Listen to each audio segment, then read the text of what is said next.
Bom dia. Vamos estudar agora a influência dos espíritos nos acontecimentos da vida, né? Vamos fazer nossa oração aqui e nos conectar com a espiritualidade. Amado Mestre Jesus, bom Espírito presente aqui, estamos aqui mais uma vez para estudar, para aprender. Obrigado pela presença desses nossos irmãos encarnados. Obrigado pela presença de vocês que sempre nos auxiliam, sempre nos protegem, sempre nos dando boas intuições e inspirações para que possamos fazer esse estudo. Sendo assim, damos por iniciado esse estudo de hoje. Que assim seja e assim é. Então vamos lá. Na 525, ele pergunta assim: exerce o espírito alguma influência nos acontecimentos da vida? Ele responde: certamente, pois que vos aconselho, né? Ou seja, ele nos aconselha. Desculpe, nós estamos na página 268, na pergunta 527, tá?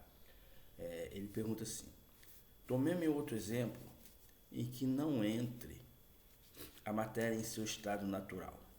Um homem tem que morrer fulminado pelo raio, refugia-se debaixo de uma árvore, estala o raio e o mata. Poderá se dar assim: tenham sido os espíritos que provocaram a produção do raio que o dirigiram para o homem? Ele responde: dá-se o mesmo que anteriormente. O raio caiu sobre aquela árvore em tal momento, porque estava na lei da natureza que assim acontecesse. Não foi encaminhado para a árvore por se achar debaixo dela o homem. A este sim foi inspirada a ideia de se abrigar debaixo de uma árvore sobre a qual cairia o raio, porquanto a árvore não deixaria de ser atingida, só por não nele estar debaixo da fronte do homem.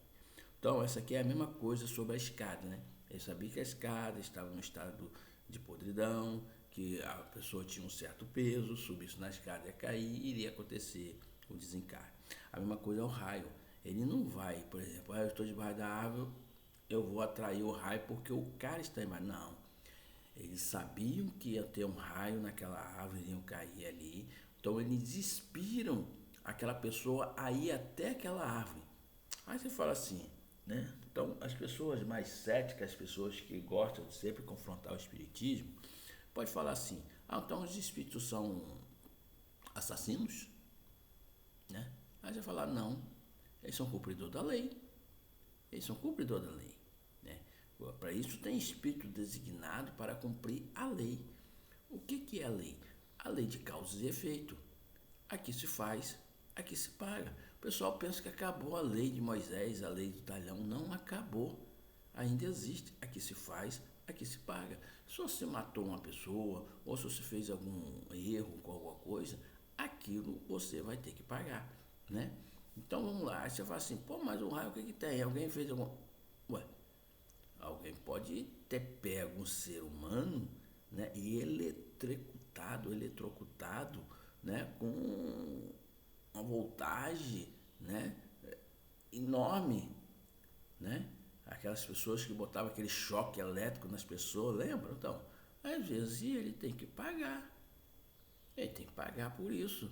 Então, os espíritos, já sabendo disso, sabendo disso, o atraem para aquela árvore, inspiram ele para aquela árvore e vai acontecer. Porque tem que acontecer. Gente, a gente precisa entender que aquilo que nós fazemos de errado, nós temos que pagar. Não tem como não pagar. Ok? E na 528 ele pergunta assim ainda: no caso de uma pessoa mal intencionada disparar sobre um projeto que apenas lhe passa perto, sem o atingir, poderá ter sido dito que o espírito bondoso havia desviado o projétil? Ele responde: se o indivíduo alvejado não tem que perecer desse modo, o espírito bondoso lhe inspirará a ideia de se desviar, ou então poderá ofuscar o que empunha a arma, de sorte a fazê-la apontar o mal. Porquanto, uma vez disparada a arma, o projeto segue a linha que tem de percorrer. Ou seja, dispararam uma bala, uma munição, né? Ela vem numa linha reta e você está naquela linha reta. De repente o espírito lhe inspira de você abaixar, né? de repente você escorrega, né? Ele não vai desviar o projétil, que ele não pode, mas ele vai dar um jeito de te tirar da reta daquela munição, né? Então, os espíritos não fazem nada que esteja fora da natureza, nada. Então, mas ele pode sim nos inspirar a desviar. Por exemplo, vai cair uma ponte, você está de carro, você vai passar naquela ponte.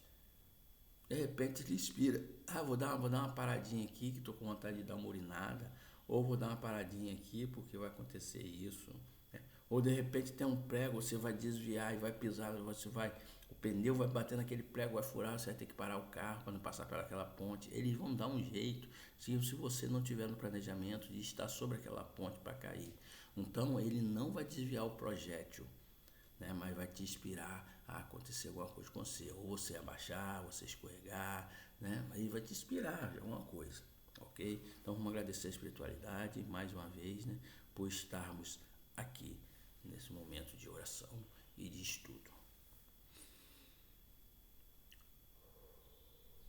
Amado Mestre Jesus, obrigado por essa oportunidade, obrigado por esse estudo, obrigado por estar sempre, na medida do possível, nos protegendo, nos iluminando, que nós possamos estar sempre aqui, que nós possamos também, esses nossos irmãos desencarnados que nos acompanham, possam aprender alguma coisa, para que eles possam entender que o objetivo da humanidade está aqui é evoluir.